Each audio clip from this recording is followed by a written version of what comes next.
네, 다음으로 3절 가공전선로 하겠습니다. 우리가 전선로 하면은 가공전선로가 생각나시죠? 그런 가공전선로 중에서 저압 가공전선도 있을 것이고 고압 가공전선도 있을 것이고 특고압 가공전선도 있을 것입니다. 그뿐만 아니고 가공전선로에는 전력선만 있는 것이 아니고 통신선, 약전류전선 이런 것들이 있을 수도 있고요. 그리고 가공전선로에는 전력선과 통신선이 함께 시설되어 있는 경우도 많습니다. 그리고 특고압도 전압의 종별에 따라 25kV 이하, 35kV 이하, 60kV 이하, 154kV, 345kV 특고압에는 또 종류별로 그 이격거리나 전선의 굵기 등이 또 다르게 되고요. 또 시가지냐, 시가지 외냐 이런 것들에 따라서 또 차이가 있습니다.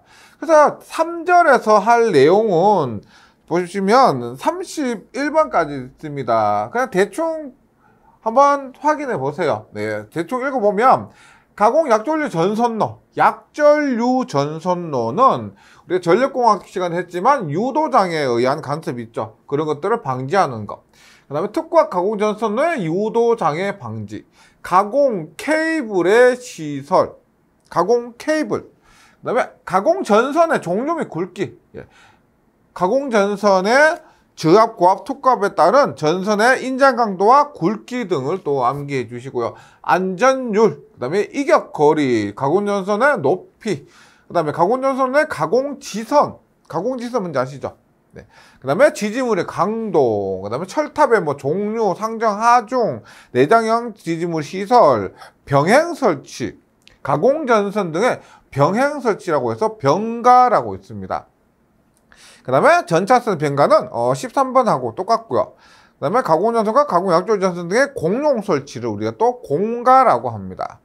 16번에서 특고압 가공전선 지지물을 시설한 저압 기계기구는 보통 우리가 특고압 가공전선로의 저압 기계기구라고 하면은 항공장애 등 이런 것들이 있습니다. 그런 시설 기준. 그 다음에 경간, 지지물 사이의 이격 거리를 말하고요. 그 다음 보완공사는 특별고압에 대한 보완공사 1종, 2종, 3종 특별보완공사 있고 저압, 고압 보완공사 기준입니다. 그리고 가공전선과 건조물, 건물이죠. 건조물의 접근이고 그 다음에 가공전선과 도로 등에 또 접근이나 교차할 경우 가공전선과 삭도라는 것은 케이블카라고 보시면 됩니다. 그 케이블카 등의 접근 또는 교차 가공전선 상호 간의 접근이나 교차 가공전선과 가공약전류전선 등의 또 접근 교차하고 가공전선과 안테나의 접근 교차 그 다음에 저고와 가공전선과 교류 전차선 접근 교차 가공전선과 다른 시설물의 접근 교차 가공전선과 식물과 이격거리, 농사용, 그 다음에 군에 시설하는 군에는 공장구역 내를 말합니다. 그 다음에 특별고압 중에서 25kV 이하인 특고압 가공전선의 시설 규정이고 시가지에서 하는 특고압 가공전선의 시설 규정에 대해서 이렇게 31번까지 배우고요. 이 부분이 우리가 그 전선로 중에서는 가장 많은 부분을 차지하기 때문에 2시간에 나눠서 이렇게 공부하도록 하겠습니다. 그러면 먼저 가공 전선로 보겠습니다. 가공 약전류 전선로의 유도장애 방지, 전력공학 시간에 정전 유도장애, 전자 유도장애 등을 배우셨을 겁니다. 그런 유도장애, 즉 전력선에 의해서 통신선 혹은 이러한 약전류 전선, 통신선이죠. 유도장애를 발생시킨다. 정전 유도장애. 그래서 저고압 가공전선과 기설 가공 약전류 전선로가 병행하는 경우에는 이렇게 보시면 됩니다. 이렇게. 전력선이 이렇게 지나가고요. 그 다음에 여기 이렇게 통신선로가 이렇게 지나갑니다. 약전류 전선로. 전화선이라고 생각해 주시면 돼요. 약전류 전선로, 전화선. 이렇게 나란히 지나갈 때, 그래서 지금 병행하는 경우라는 것은 나란히 지나가는 경우입니다. 우리가 설치되어 있는 것, 이렇게 전주에 설치되어 있는 것하고는 다른 것, 병행한다는 것은 나란히 지나간다 했을 때, 이 이격 거리가 유도장애에 의한 간섭이 없도록 2m 이상이어야 한다. 이 이격거리 2m 굉장히 자주 나옵니다. 그런데 가공전선이 케이블이면, 절연전선이면은 차폐 능력이 떨어지는데 케이블이면은 차폐 능력이 좋죠. 그래서 케이블이면은 적용하지 않는다. 케이블이 아닌 경우는 이격거리 2m고요. 그런데 가항에 따라서 시설을 하더라도, 이렇게 하더라도 2m를 이격하더라도 유도장애를 줄 우려가 있으면 당연히 그렇겠죠. 거리 2m 떨어졌다고 해서 유도장애가 없어지는 거 아니죠. 그러면 다음 중 한 가지 또는 두 가지 이상을 기준으로 시설하는데, 일반 가공전선과 가공약졸전선 사이 이격거리를 2m 이상이라는 2m보다 더 증가시킬 것. 이렇게 시설했는데도 유도장애 발생한다 그러면 더 증가시킬 것. 그 다음에 교류식 가공전선의 경우는 가공전선 적당한 거리에서 연가, 전력공학 시간에 배웠죠. 그 연가를 할 것입니다. 그 다음에 또 뭐가 있느냐. 가공전선과 가공약졸전선 사이 인장강도 5.26의 4, 인장강도가 5.26의 4 이상인 경동선에 금속선 두 가닥 이상을 시설하고 접지 시스템 규정에 의해서 접지 공사를 한다. 이게 뭘까요, 이거? 가공전선과 가공약전류 사이에 인장강도 5.26의 4 이상인 경동선 금속 두 가닥 시설하고 접지 시스템 규정에 의해서 접지한다. 이 뭘까요, 이거? 연가 전력공학 시간에 나왔었죠. 이거 뭐예요? 전력선과 통신선 사이에 이거 차폐선 있죠. 차폐선 들어보셨을 겁니다. 전자유도장애를 방지하기 위해서 차폐선을 설치한다. 그것을 이렇게 표현을 한 겁니다. 차폐선 설치하는데 그 차폐선에 5.26kN에 4mm, 5.26에 4mm. 그 다음에 특고압 가공전선로 유도장애 방지, 굉장히 시험에 잘 나옵니다. 특고압 가공전선로에서 유도장애 방지하기 위해서는 어때요? 기설 가공 전화선로, 통신선 전화선로, 전화가 통신이죠. 전화선로에 대해서 상시 정전 유도 작용에 의한 통신상의 장애가 없도록 시설하고, 우리가 정전 유도 장애 들어보셨죠? 이렇게 전력선이 있으면 여기에 통신선이 있다. 그러면 전력선과 통신선 사이에 이러한 정전 용량으로 인해서 발생하는 유도장애가 정전 유도장애입니다. 그래서 정전 유도작용에 의해서 통신상의 장애가 없도록 유도 전류가 흐를 수가 있는데 제한을 하는 겁니다. 60kV 이하면 전화선로 길이 12km마다 2마이크로, 유도 전류가 2마이크로암페어를 넘지 않도록 하고요. 60kV를 초과하면은 40km마다 3마이크로암페어를 넘지 않도록 한다. 굉장히 자주 나옵니다. 특고압 가공전선은 유도장애 방지로서 60km 이하일 때 12km마다 2, 60km 초과할 때 40km마다 3. 네, 꼭 외워주시기 바랍니다.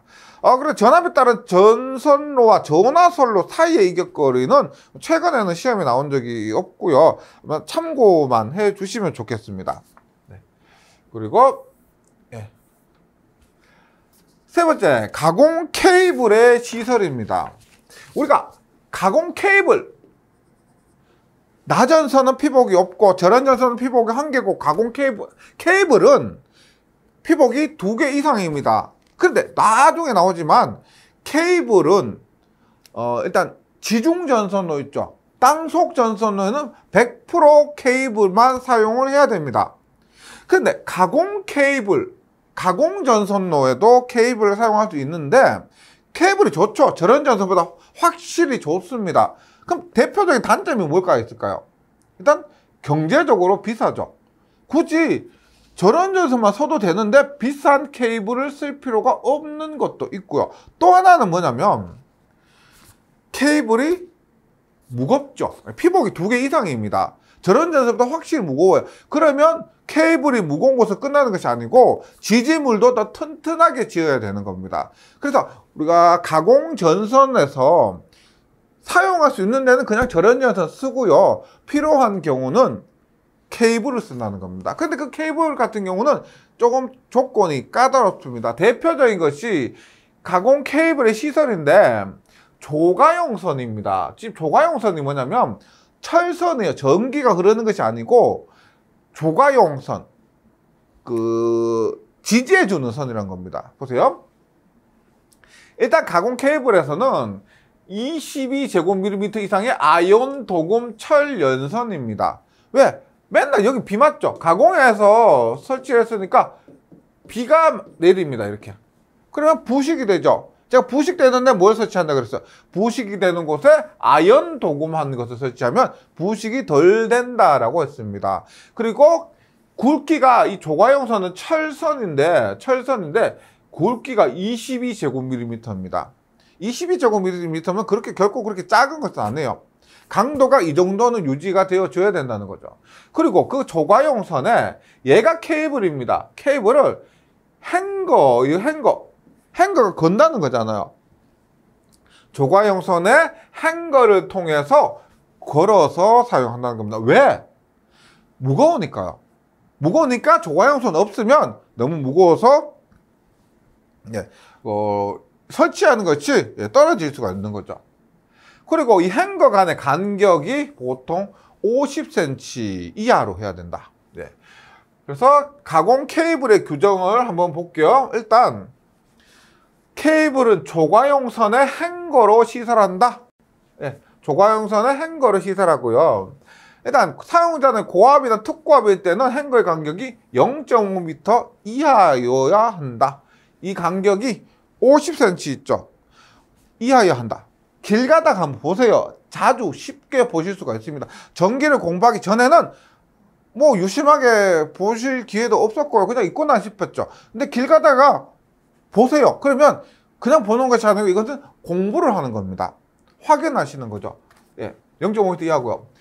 조가용선은 접촉시키고, 조가용선 지금 여기 띄었죠. 떨어져 있는데 접촉시키고 쉽게 부식하지 않는 금속 테이프 등을 0.2m 이하 간격을 유지시켜 나선상으로 감아서 시설한다. 그러니까 행거는 0.5m, 테이프 0.2m 이렇게 외워주시고요. 3번은 그냥 읽어만 주시고요. 그리고 조가용선이 있습니다. 조가용선은 두 가지가 있는데, 일단 저고압에서 사용하는 조가용선은 지금 얘는 전력선이 아니죠. 전류를 흘리는 목적이 아니기 때문에 전력선과는 다르고요. 철선입니다. 그래서 저고압에서는 5.93에 22제곱밀리미터고요. 22는 똑같습니다. 특고압도 똑같죠. 특고압일 때 인장 강도가 13.93입니다. 왜 그러냐면 저고압에 비해서 특고압의 케이블이 더 굵겠죠. 그런데 전류를 흘리는 목적이 아니기 때문에 단면적은 21호소 똑같습니다. 하지만 인장 강도는 더 튼튼해야 되겠죠.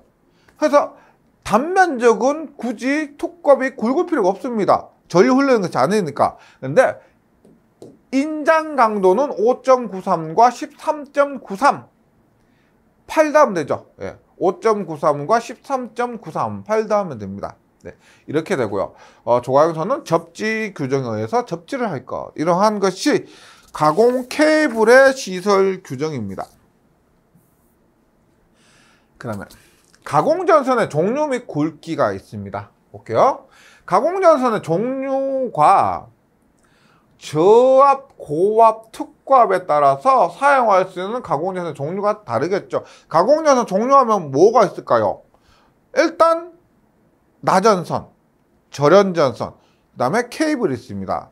다만 절연전선 같은 경우는 저압용 절연전선도 있겠죠. 고압용 절연전선, 특고압용 절연전선 이런 것도 있을 것이고요. 그 다음에 구리 말고 알루미늄으로 만든 그런 알루미늄 도체 선도 있을 겁니다. 그래서 저압에서는 일단 나전선, 중성선이나 다중접지된 접지측 전선으로 나전선을 사용할 수가 있고, 저압에는 절연전선을 사용할 수 있습니다. 그런데 이 절연전선이 일반 저압용 절연전선도 사용 가능하고요. 고압용 절연전선도, 저압이지만 고압용 절연전선도 사용이 가능합니다. 그 다음에 다시명 전선, 하나의 절연전선인데 하나 안에 여러 가닥이 들어가 있는 전선, 그리고 케이블이 사용 가능합니다. 뭐 케이블은 무조건 가능하죠. 예. 고압은 절연전선입니다. 절연전선인데 고압에 저압 절연전선 사용하면 안 되겠죠. 고압에는 기본적으로 고압 절연전선과 특고압 절연전선을 사용할 수가 있다. 네.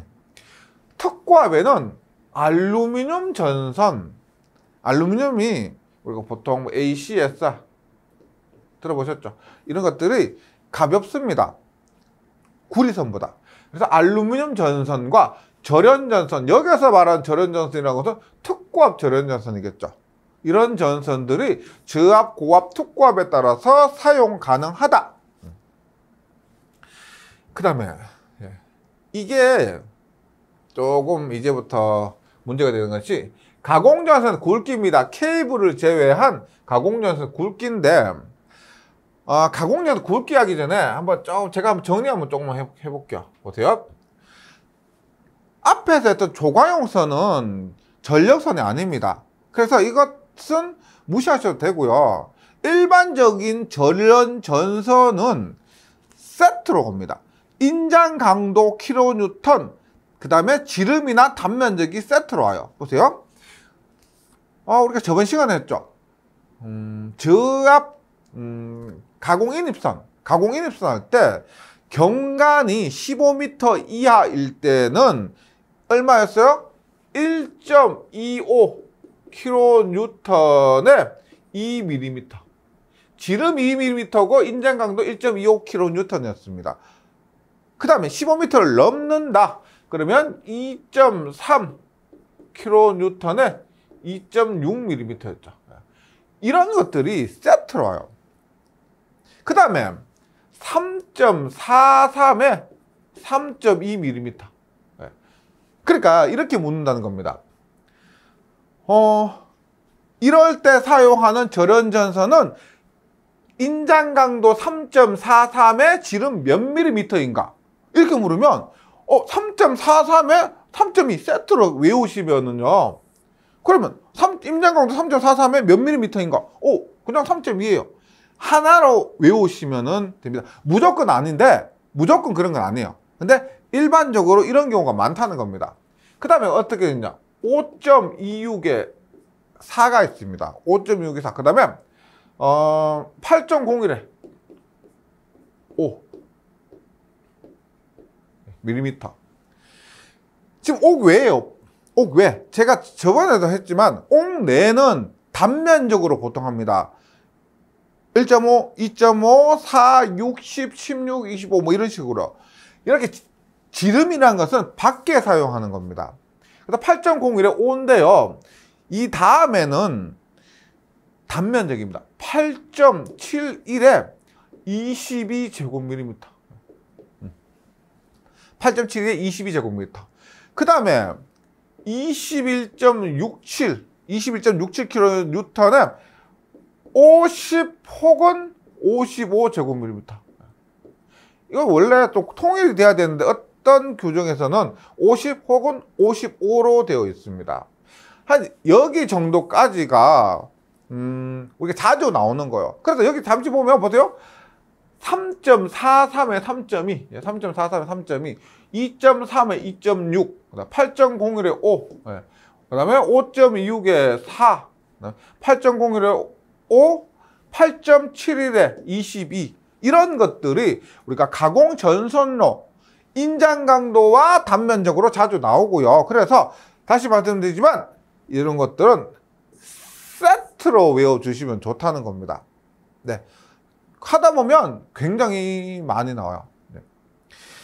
그래서 한번 정리를 다시 해봅니다. 보세요. 일단 가공전선입니다. 저압은 400V 이하와 400V 초과로 나누어집니다. 400V 이하에서는 절연전선이냐 절연전선 외냐. 그럼 보세요. 절연전선이라고 하면 이렇게 되겠죠. 이거를 주고 절연전선이라면은 이렇게 구리가 있고요. 구리 밖에 이렇게 피복이 이렇게 되어 있습니다. 그러면 만약에 절연전선이라면은 이걸 얘기하지만 절연전선 외라는 것은 케이블 제외니까요. 뭐를 얘기할 거예요? 뭐? 나전선이죠. 피복이 없는 겁니다. 그럼 절연전선은 피복이 있으니까 그 강도가 더 약해도 되는 거죠. 나전선이면 똑같은 전압을 우리가 보내는데, 전압을 이동시키는데, 절연전선 외에 케이블이, 나전선이라면은 피복이 없으니까 더 튼튼해야 한다는 겁니다. 그래서 절연전선 일대가 어떻게? 더 작은 거죠. 인장 강도가 2.3에 2.6. 2.3에 2.6입니다. 절연전선 외에는 나전선은 피복이 없으니까 구리 자체가 더 튼튼해야 되는 거예요. 얼마? 3.43에 3.2가 됩니다. 2.3, 2.6은 우리 앞에서 공부했던 것 중에 뭐가 있었다? 저압 가공 인입선에서 경관이 15m를 넘을 때 2.3에 2.6이었죠. 그 다음에 400V 초과는 시가지냐 시가지 외냐에 따라서 달라집니다. 어디가 더 튼튼해야 될까? 시가지냐 시가지 외냐? 시가지가 전선이 만약에 끊어지면은 더 인명피해가 발생하겠죠. 그래서 더 튼튼해야 됩니다. 시가지가 8.01에 5, 시가지 외는 5.26에 3입니다. 네, 뭐 지금 가공전선이니까 인입용을 사용하면 안 되고요. 고압은 그래도 반갑게 어떻게 돼요? 400V 초과 시가지하고 고압이 8.01에 5로서 똑같습니다. 똑같아요. 그 다음 특고압은 8.71에 22가 됩니다. 특고압은 가공전선의 굵기 외워주셔야 돼요. 자주 나옵니다. 그 다음 가공전선의 안전율입니다. 설계가분의 실제 할 때 케이블의 경우 이외, 또 케이블의 경우 이외에 아래 안전율 이상이 되는 이도를 시설해야 된다. 안전율이 경동선이나 내열동 합금선, 경동선이 연동선보다 더 튼튼하죠. 강도가 더 셉니다. 딱딱하다는 겁니다. 2점이 경동선이나 내열동 합금선 2점이고 나머지 뭐 연동선이나 뭐 알루미늄선이나 이런 것들은 2.5 이상 자주 나옵니다. 가공전선의 안전율, 경동선, 내열, 동합금선 2점이 나머지 2.5. 그 다음에 특고압 가공전선과 지지물의 이격 거리 볼게요. 특고압 가공전선과 지지물인데 이렇게 애자가 있습니다. 그러면 이렇게 전선이 지나간다고 하면은 이런 거죠. 이 전선과 이 완철, 이거 완철이에요. 완철과 혹은 이 지지물과의 이격 거리입니다. 특고압 가공 전선과 그 지지물이나 혹은 완금류, 여기 보통 우리가 완금에서 완철로 바뀌었는데 몇몇 교정에서는 아직 완금이라고 씁니다. 완금이 아니고 정확하게는 완철이 맞지만 금속 쇠붙이 있죠. 그래서 완철, 법규에서는 아직 완금이라고 되어 있습니다. 완금류, 지주 또는 지선 이런 것들, 모든 것들 사이에 이런 이격 거리는 아래에서 표에서 정한 값 이상이어야 합니다. 이격거리가 얼마야 되느냐? 당연히 전압에 따라서 달라지겠죠. 보시면 특히나 자주 나오는 것이 특과업에서 가장 작은 15kV 미만은 15kV 미만이니까 0.15m. 이건 괜찮죠, 맞죠? 그 다음에 우리가 쓰는 거 얼마요? 가장 많이 쓰는 거 22.9kV죠. 여기에 포함되죠. 15에서 25 사이에 포함되죠. 22.9kV는 얼마? 15, 20입니다. 20. 그 다음에 우리 공칭전압 중에서 22.9kV 다음에 뭐가 있어요? 66kV죠. 66kV가 여기입니다. 66kV는 0.4. 그 다음 공칭전압 얼마? 154kV죠. 154kV는 0.9. 그 다음에 345kV가 있습니다.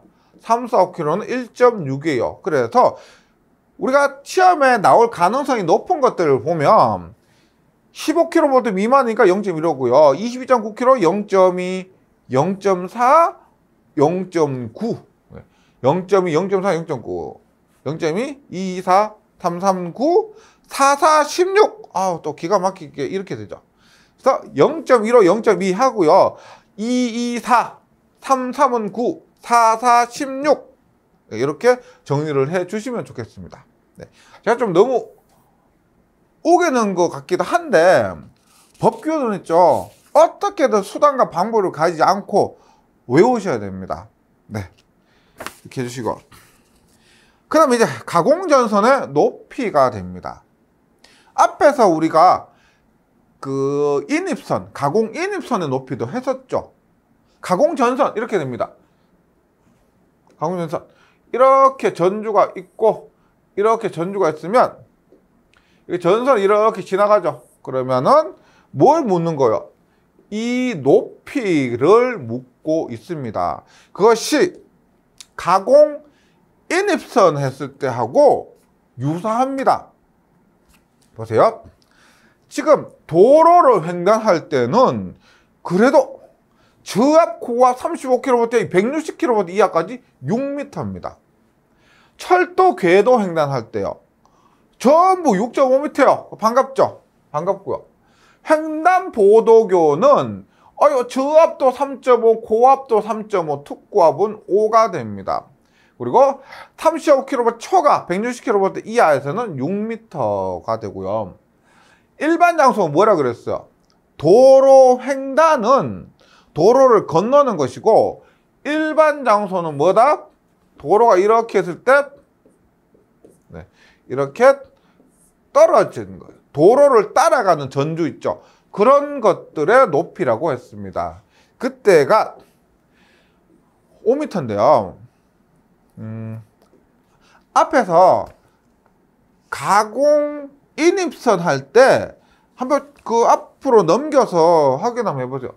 그때 똑같았는데 이때는 저압이 5m였습니다. 5m. 그 다음 이때가 횡단보도고 이때가 3m였어요.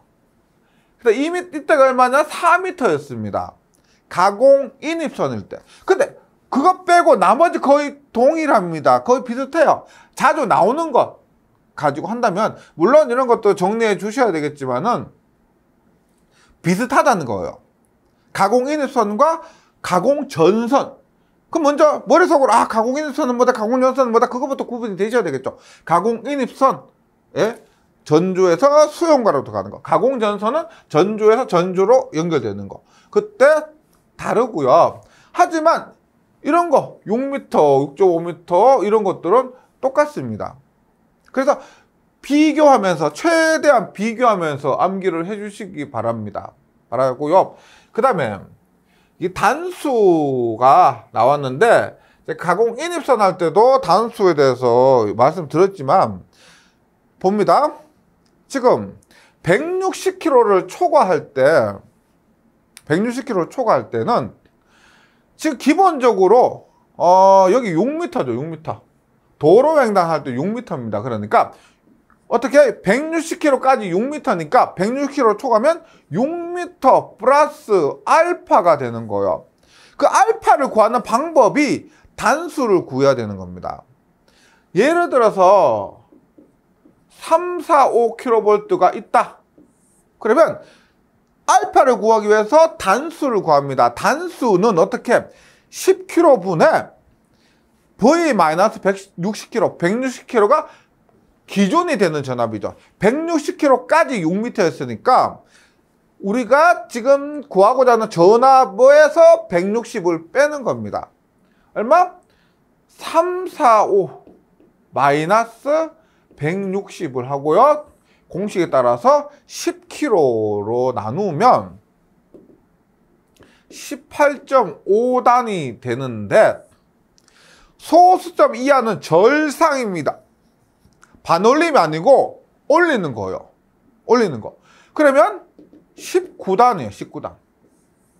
그럼 3, 4, 5kg일 때의 가공연선의 높이는 어떻게 되느냐?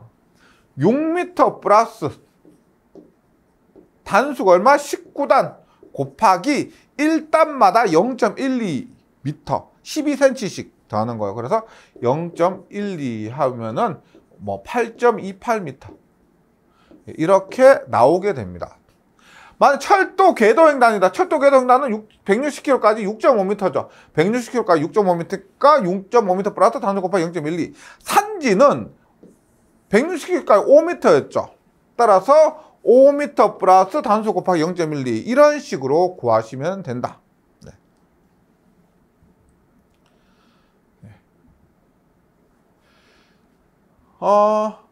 그래서 한번 읽어봐 주시고, 도로횡단은 이렇게 도로를 건너는 것이고, 횡단보도 위는 이 높이를 얘기하는 겁니다. 그래서 전체 높이도 거의 비슷하겠죠. 비슷한데 횡단보도 위의 높이는 이 높이를 얘기한다.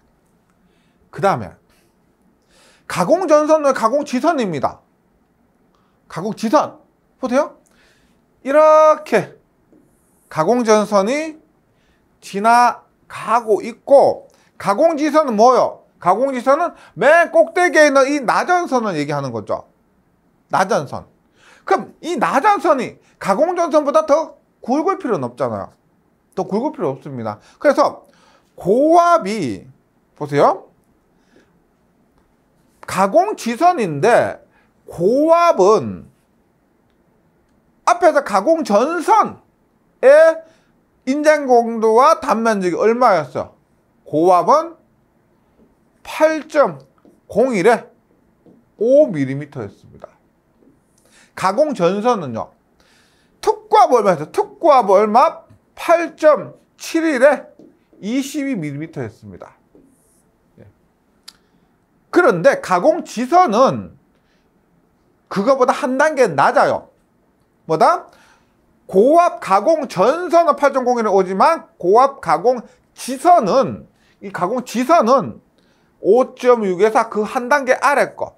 특고압 가공지선은 한 단계 아래 거보다 8.01에 5. 예. 혹은 단면적은 22 이렇게 되는 거예요.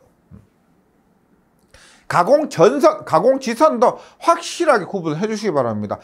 중요하니까. 다시 고압 가공전선은 8.01에 오지만 고압 가공지선은 5.6에 4. 특고압 가공전선은 8.71에 22지만 8.71에 22제곱미터지만 특고압 가공지선은 8.01에 5 혹은 8.01에 22 지름 22mm 이상의 나경동 연선이 된다. 이렇게 정리해 주시기 바랍니다.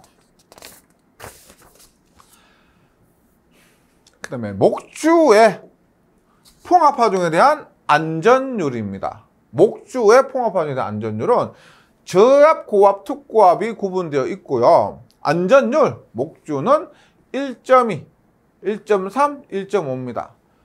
저압의 1.2, 고압의 1.3, 특고압의 1.5고, 말구지름이라는 것은 이렇게 우리가 목주 같은 경우는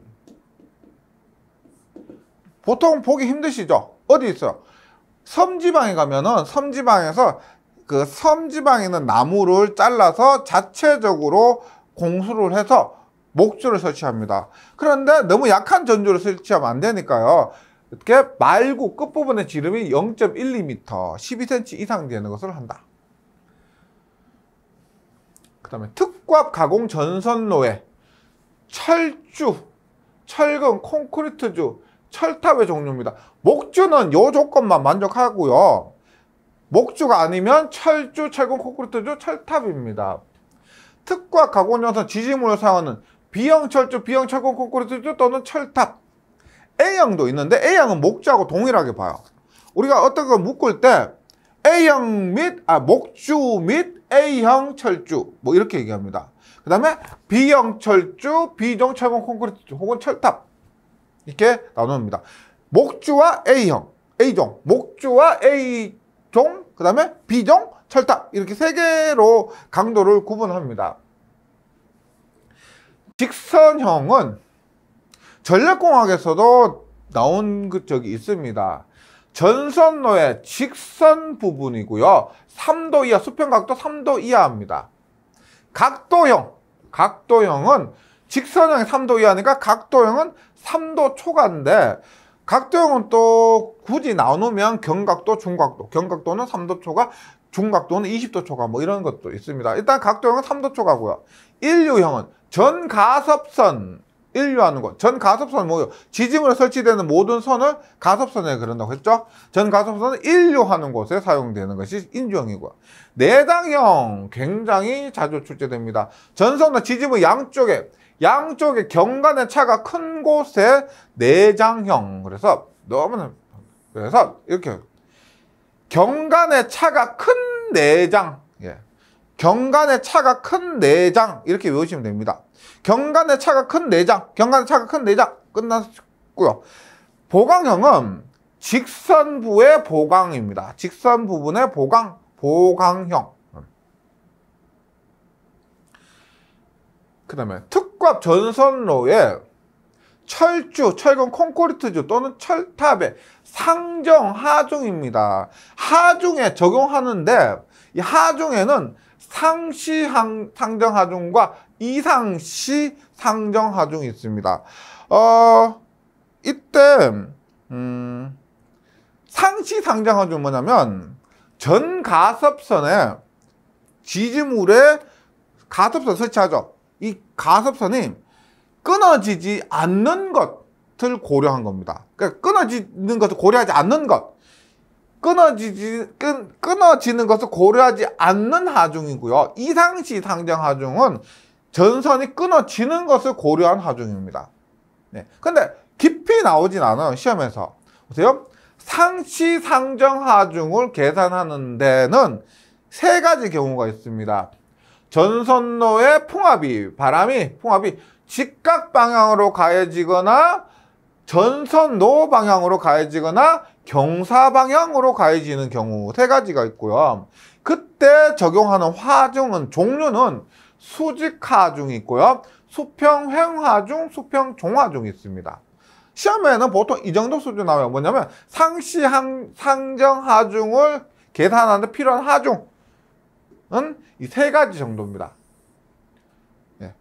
더 깊이는 잘 나오지 않아요. 그래서 풍압이 전선로에 직각 방향으로 가해질 경우는 수직하중과 수평횡하중을 고려하고요. 풍압이 전선로 방향으로 가해지는 경우는 수직하중, 수평횡, 수평종하중을 고려하고 풍압이 전선로 경사 방향으로 가해지는 경우는 수직하중과 수평횡하중. 그래서 수직하중은 모두 적용이 되고 전선로의 직각 방향으로 가해지는 경우 수평횡, 경사 방향으로 가해지는 경우 수평횡. 그 다음에 전선로 방향으로 가해지는 경우는 또 수평횡의 수평종. 그래서 여기 보시면 뭐 그렇게 제가 깊이 나오지 않기 때문에 종류만 좀 기억을 해주시면 되는데 지금까지 문제가 그렇게 나왔었습니다. 보시면 똑같고요. 여기만 수평종입니다. 그 다음에 이상시 상정 하중은 상시 상정하고 비슷한데요. 상시 상정 하중과 비슷한데 이상시 상정 하중은 전선의 직각 방향으로 가해지는 경우와 하중과 전선로 방향으로 가해지는 하중. 그러니까 경사로 방향으로 가해지는 경우는 없죠. 각각 수직하중, 수평형하중, 수평종하중에 따라 계산해서 각 부지에 대한 이들의 하중 중 그 부지에 큰 응력이 생기는 쪽의 하중을 채택한다. 네, 이렇게 하고 넘어가 주시면 되겠습니다. 네, 다음으로 특구압 가공 전선로 내장형 등의 지지물 시설입니다. 내장형 조금 전에 뭐라고 했냐면은 경관의 차가 큰 내장, 그러니까 지지물 간의 경관의 차 거리가 멉니다. 그러면 거리가 멀기 때문에 그만큼 뭔가로 보강을 해야 되는 거죠. 안전을 위해서 보강을 해줘야 됩니다. 그것이 지지물의 종류를 세 부류로 나눌 수가 있다라고 했죠. 목주와 A종, B종, 철탑 이렇게 목주와 A종, B종, 철탑 세 부류로 나눌 수가 있고요. 목주와 A종은 5기마다 지선, 보강하는 것이 5기 이하마다 지선이고 직각방향, 5기마다 지선은 직각방향, 15기마다 지선은 전선로 방향입니다. 목주와 A종은요. B종은 10기 이하마다 철주 또는 철골 콘크리트 1기를 시설한다.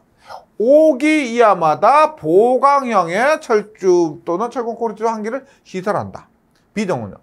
철탑은 어떻게 하느냐? 철탑은 내장형 등의 지지물 시설할 때 어떻게? 10기 이하마다 장력에는 에다 장치가 되어 있는 철탑 또는 동동 이상의 강도를 가지는 철탑 1기를 시설한다. 그래서 얘가 제일 자주 나옵니다. 철탑. 철탑의 내장형 등 시설 어떻게? 10기 이하마다. 10기 이하마다 철탑을 하나 더 시설한다. 이렇게 외워주시면 되겠습니다. 그 다음 13번에 가공전선 등의 병행 설치. 설치를 우리가 가설이라고 보시면 됩니다. 가설한다. 네. 그러면 병행 가설을 줄이면 뭐가 될까? 병행 가설해서 병가입니다. 뭐냐? 그림에서 알 수 있죠. 하나의 지지물이 있는데 위쪽에는 고압이고요. 아래쪽에는 저압입니다. 이뿐만 아니고 위쪽에는 특고압, 아래쪽에는 고압, 위쪽에는 특고압, 아래쪽에는 저압을 시설할 수도 있겠죠. 이런 것들을 병행 설치 혹은 병가라고 합니다. 병가. 병가는 지금 알고 계신 그림에서 확인할 수 있는 것처럼 전력선, 종류가 다른 전력선 2개를 하나의 지지물에 시설하는 것이 병행설치 병가입니다. 이렇게 했을 때 종류가 있겠죠. 보세요. 병가라 하면 저고압입니다. 저압과 고압을 병가한다. 이해되시죠? 그 다음에 특고압과 고압, 저압. 특고압과 고압, 특고압과 저압을 병가합니다. 근데 특고압은 병가를 할 때 100kV 이하는 병가할 수가 없거든요.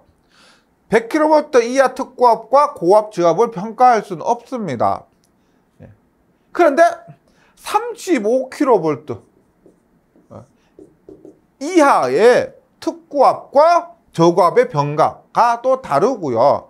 60kV 이하일 때 특고압과 저고압의 병가가 좀 다릅니다. 규정이 조금 달라요. 이런 부분 한번 정리해 볼게요. 일단 저압과 고압 가공전선은 동일 지지물에 시설하는 경우 병가할 때 뭐요? 당연하지만 저압 가공전선은 고압 가공전선 아래하고 별개의 완금중에 시설한다. 즉 높은 전압을 위로 보냅니다. 무조건 높은 전압이 위로입니다. 그래서 이렇게 완철이에요. 완철 완금인데 이렇게 있다면 높은 전압이 위쪽으로 갑니다. 여기가 고압, 여기가 저압이 된다. 그리고 별개의 완금류에 설치한다. 하나의 완금류에 설치하는 것이 아니고요. 그 다음 저압 가공전선과 고압 가공전선 사이 이격거리는 0.5m 이상이어야 한다. 50cm 이상이어야 합니다. 다음 어느 하나에 해당하는 경우는 예외일 수가 있다. 자주 나옵니다. 이거. 고압 가공전선에 케이블을 사용하고 또한 케이블과 저압 가공전선 사이의 이격거리를 0.3m 이상으로 하여 시설하는 경우. 그러니까 고압 가공전선에 만약에 고압 절연전선을 사용했다. 그리고 저압과의 이격거리는 얼마다? 0.5m입니다. 절연전선일 때. 근데 고압 가공전선에 케이블을 사용했다면 0.3m 이상으로 해도 된다. 그래서 저압 가공 인선을 붕괴하기 위해서 저압 가공전선은 고압용의 완금류에 견고하게 시설하는 경우. 저압 가공전선은 이 완금이 저압 가공전선인데 고압 가공전선용의 완금에 견고하게 시설하는 이런 특별한 경우는 0.5m 이상 이격하지 않아도 된다. 이런 말입니다. 그 다음에 저고압과 35kV 이하 특고압. 특고압이라고 해서 다 똑같은 특고압이 아니죠. 7000V 초과는 다 특고압입니다. 특고압이 종류가 보통 25kV 이하가 있고요. 35kV 이하가 있고 60kV 이하가 있습니다. 그다음에 170kV 이하. 뭐 이렇게 혹은 뭐 여기에 100kV 이하도 있고. 그래서 경우에 따라서 특고압은 여러 가지로도 구분이 됩니다. 저압도 400V 이하가 있고요. 400V 초과가 있잖아요. 이렇게 구분되는 것처럼 특고압도 구분이 되는데 일단 여기서 35kV 이하 특고압과 가공전선을 동일 지지물에 시설하는 경우입니다. 일단 특고압 가공전선, 저고압 가공전선 위에 이것은 당연한 것이고요. 별개의 완금류에 시설하고 연선일 것입니다. 연선일 것이고 이것은 참고해 주시고 그 다음에 경관이 있는데 경관이 50m 이하일 때는 5.6에 4입니다. 5.6에 4. 5.6에 4 들어보셨죠? 가공전선 할 때 조금 전에 하는 거 가공지선, 고압 가공지선과 똑같습니다. 50m 초과할 때는 8.01에 5. 그다음 특고압 가공지선과 똑같고 혹은 고압 가공전선과 똑같습니다. 그리고 특고압 가공전선의 케이블인 경우 이외에 저고압 가공전선은 다음에 어느 하나에 해당해야 된다. 저압 가공전선 접지공사는 15미야. 접지 공사를 할 때 15미하고 접지 도체는 16입니다. 16mm 이상이어야 한다. 이런 것들. 저고압과 35kV 초과 100kV 미만입니다. 이때는 조금 전에 한 건 35kV 이하였고요. 35kV 초과 특고압에서는 일단 이종특고 보완공사입니다. 보통 이종특고 보완공사는 우리가 제1차 접근 상태, 2차 접근 상태 들어보셨죠? 보통 1차 접근 상태는 3종 특고요. 2차 접근 상태는 2종 특고 보완공사를 합니다. 왜냐하면 2차 접근 상태가 3m 이내인 거리였잖아요. 근데 우리가 보통 병가를 한다고 했을 때 이 사이의 거리가 3m 안 되겠죠. 그러니까 이렇게 병가를 할 때 2종 특고 보완공사에 하고요. 특고압 가공전선이 케이블인 경우 제외하고는 35kV를 넘으면 21.67에 50입니다. 우리 보통 특고압 얼마였어요? 특고압 8.71에 22였죠. 8.71kJ 전에 22였잖아. 특고압 가공전선. 근데 이 경우는 케이블의 경우 제외하고 21.67에 50까지가 됩니다. 그리고 이때 특고압 가공전선 지지물은 철주, 철근 콘크리트 또는 철탑입니다. 뭐가 없어요? 목주가 없죠. 목주는 이렇게 시설하면 안 되고 그 다음에 100kV 이상 특고압 가공전선과 저고압 가공전선은 동일 지지물을 시설할 수 없다. 앞에서 말씀드렸지만 100kV 이상은 동일 지지물을 시설할 수 없다가 됩니다. 4번 고작 가공전선과 특고압 가공전선과의 이격거리입니다. 조금 전에 했었지만 고압과 저압 사이는 0.5와 0.3인데 0.5는 일반적인 경우고 0.3은 뭐였다? 고압 가공전선에 케이블을 사용하면 0.3m로 떨어뜨릴 수가 있다. 그 다음에 특과 가공전선 중에서 지금 얘들은 똑같아요. 똑같죠?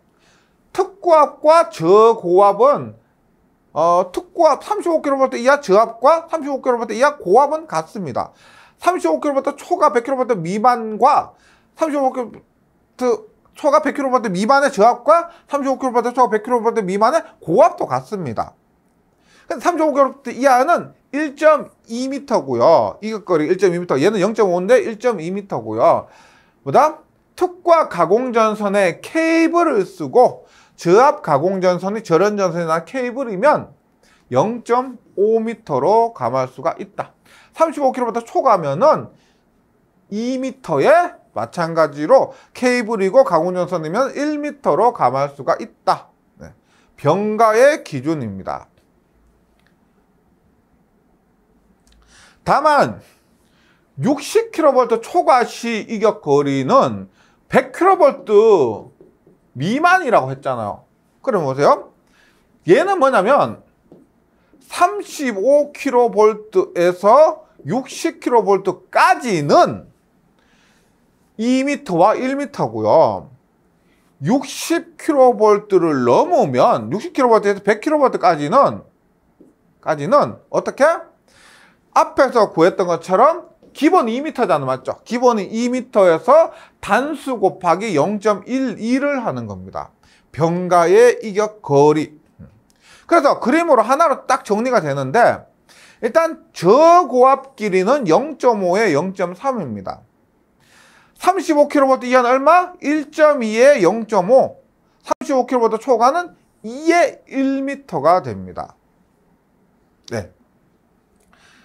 그리고 뭐 하나만 더 하자면은 이런 것이 있어요. 지금 이렇게 감해지잖아요. 0.5인데 0.3, 1.2인데 0.5, 2m인데 1.0 이런 것이 감해지잖아요. 이게 어떤 기준으로 감해지냐면 저압에서 기본은 저압 전련전선입니다. 그런데 저압에서 저압 절연전선 사용하지 않고 만약에 고압 절연전선이나 케이블을 사용하게 되면은 이처럼 감해질 수가 있습니다. 여기에서 이 표에서 적용한 것이 아니고 일반적으로 저압에서 기본이 아니고 저압에 만약에 고압 절연전선이나 케이블을 사용한다 그러면 이처럼 감해질 수가 있습니다. 거리가요. 고압에서 기본은 절연전선인데 고압에서 만약에 케이블을 사용한다. 그러면 또 이처럼 감해질 수가 있습니다. 고압에서. 특고압에서도 이렇게 케이블 등을 사용하면은 감해질 수가 있습니다. 100%는 아닌데 일반적으로 지금 이렇게 많이 헷갈리실 거예요.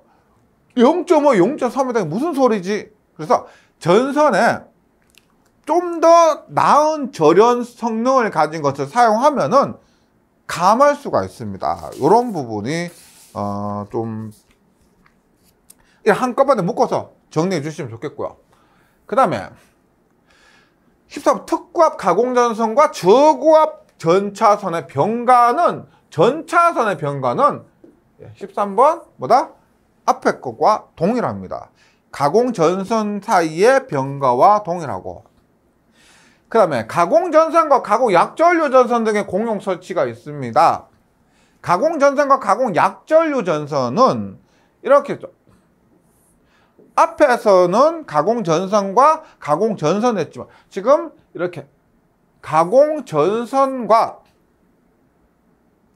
이렇게 해서 전화선, 인터넷선 그런 거예요. 약전류전선이라는 것은 전화선이라고 생각해 주시면 쉽죠. 왜냐하면 전화선에는 뭐 통신선 유도장애도 발생할 수가 있고 약한 선입니다. 전력 공급을 목적이 아니고 전화, 데이터, 신호를 공급하기 위한 목적입니다. 그래서 이것을 뭐라고 하느냐? 설치할 것을 우리가 가설이라고 그랬죠. 그래서 공용으로 가설한다 해서 보통 공가라고 합니다. 공가. 병가는 전력선과 변력선, 공가는 전력선과 약전류 전선, 통신선 이런 것들입니다. 그래서 저고압 가공전선과 가공 약전류 전선 등은 동일 지점을 시설하는 경우 일단 여기에서도 마찬가지죠. 공가를 하던데 공용 설치를 하는데 저압 가공전선과 가공 약전류 전선, 특고압 가공전선과 가공 약전류 전선이 있는데 일단 가공 약전류 전선끼리는 특고압이라 하더라도 35kV 이상은 안 됩니다. 병가는 100kV 이상이 안 됐었죠. 공가는 35kV 이상이 안 되고요. 그래서 저고압 가공전선과 가공 약전류 전선 등은 동일 지점을 시설하는 경우 병가를 하는 경우 일단 안전율 1.5. 가공전선은 가공 약전류 전선 등의 위로 하죠. 왜냐하면 전압이 높은 것을 위로 하는데 가공전선이 가공 약전류 전선보다 전압이 높으니까 별개의 완급류에 시설을 한다. 그리고 가공전선의 접지도체 전원전선 또는 케이블을 사용하고 또한 가공전선은 접지도체 및 접지구가 가공전선 등의 접지도체 및 접지구가는 별개로 시설한다. 그 다음에 뭐 이런 유도장애로 줄 우려가 있으면 적당한 거리에서 연가한다. 이런 것들이 있습니다. 그 다음에 35kV 이하 특고압과 가공전선과 가공 약전류 전선 등을 동일 지지문을 시설하는 경우는 일단 여기 보시면 35kV 초과 특고압 가공전선과 가공 약전류 전선은 동일 지지문을 시설할 수 없다. 그러니까 여기까지인데 일단 여기 나왔었죠. 이정특고 보안공사 조금 전에도 했었습니다. 이 경우도 이정특고 보안공사가 되고요. 별개 완급제 시설하고요.